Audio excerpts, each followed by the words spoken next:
اس video میں ہم آپ کو بتائیں گے کمپیوٹر بیسڈ ماڈلز کے بارے میں۔ کوئی بھی کمپیوٹر ماڈل کسی پیچیدہ سائنسی مسئلے کے اندرونی عمل کی بہو نقل اور اس عمل کے نتائج کو بخوبی پیش کر سکتا ہے۔ کمپیوٹر ماڈل کی تعریف اس طرح کی جا سکتی ہے: کوئی مخصوص کام کرنے کے لیے ایک عملی طریقہ یا فن جو کمپیوٹر کی مدد سے لاگو کیا گیا ہو۔ کمپیوٹر ماڈلنگ ایک سائنس، ایک تکنیک یا عملی ترکیب ہے جس کی مدد سے کسی خاص مقصد کے تحت کسی پیچیدہ سائنسی عمل کے جوابات تلاش کرنے کی کوشش کی جاتی ہے۔ مثال کے طور پر کسی خاص سائنسی عمل میں اگر کسی مرحلے پر یہ سوال اٹھایا جائے کہ اگر ایسا ہو تو کیا نتائج نکلیں گے، اسے ایسا یا مخصوص حالت کا جواب کمپیوٹر ماڈلنگ کی مدد سے تلاش کیا جا سکتا ہے۔ مثال، دنیا کی آبادی انتہائی تیزی رفتار سے بڑھ رہی ہے اور قدرتی وسائل کی مقدار تیزی سے کم ہو رہی ہے۔ ایسے میں اگر متبادل وسائل تلاش نہ کیے جائیں تو 10 سال کے بعد دنیا کے حالات کیا ہوں گے؟ علم جغرافیہ میں نقشہ کو بنیادی اہمیت حاصل ہے۔ نقشہ جغرافیہ دانوں کو اوزار سمجھے جاتے ہیں۔ موجودہ دور میں جغرافیہ میں کمپیوٹر کے استعمال سے نقشہ کشی اور اعداد و شمار کی بنیادوں پر اشکال بنانا بہت آسان ہو گیا ہے۔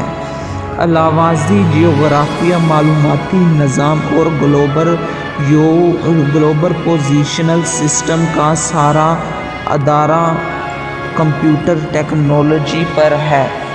جغرافیہ میں ریموٹ سینسنگ کا آغاز پرندوں اور غباروں کے ساتھ کیمرے نصب کر کے کیا گیا۔ وقت کے ساتھ ساتھ ہوائی جہازوں سے فوٹوگرافی ہونے لگی۔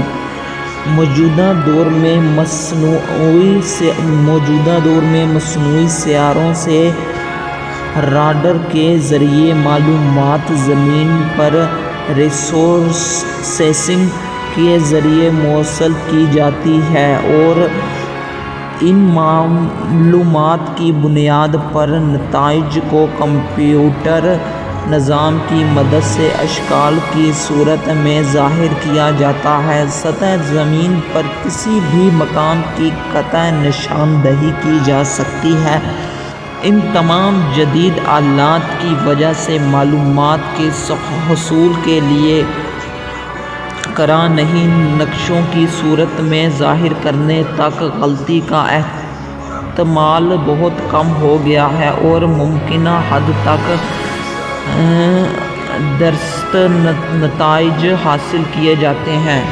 ابتدا میں جغرافیہ کا علم صرف اعداد و شمار کو بیان کر دینے یا یاد کر لینے تک محدود تھا۔ موجودہ دور میں ریموٹ سینسنگ، جغرافیائی معلومات نظام، گلوبل پوزیشنل سسٹم اور کمپیوٹرائزیشن ماڈلز کے ذریعے کارٹوگرافی، سطح زمین پر مقامات کی قطعی نشاندہی، قدرتی آفات کے بارے میں پیشگوئی اطلاعات اور ان سے نبردہ آزمائش ہونے کے حفاظتی اقدامات، ماحولیاتی آلودگی کے اسباب اور اسے کم کرنے کی تدابیر، طاقتی وسائل کی کمبائی کی وجہ سے متبادل قابل تجدید وسائل کے استعمال، زرعی پیداواروں میں اضافے کے لیے موسمی حالات سے بہتر اور درست آگاہی کے لیے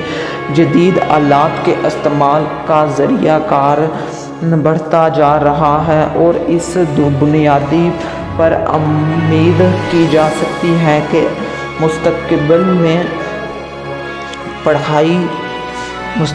میں بڑھتی ہوئی آبادی کی وجہ سے پیدا ہونے والے مسائل کو بہتر انداز میں حل کرنے میں جدید آلات کا استعمال معاون ثابت ہوگا۔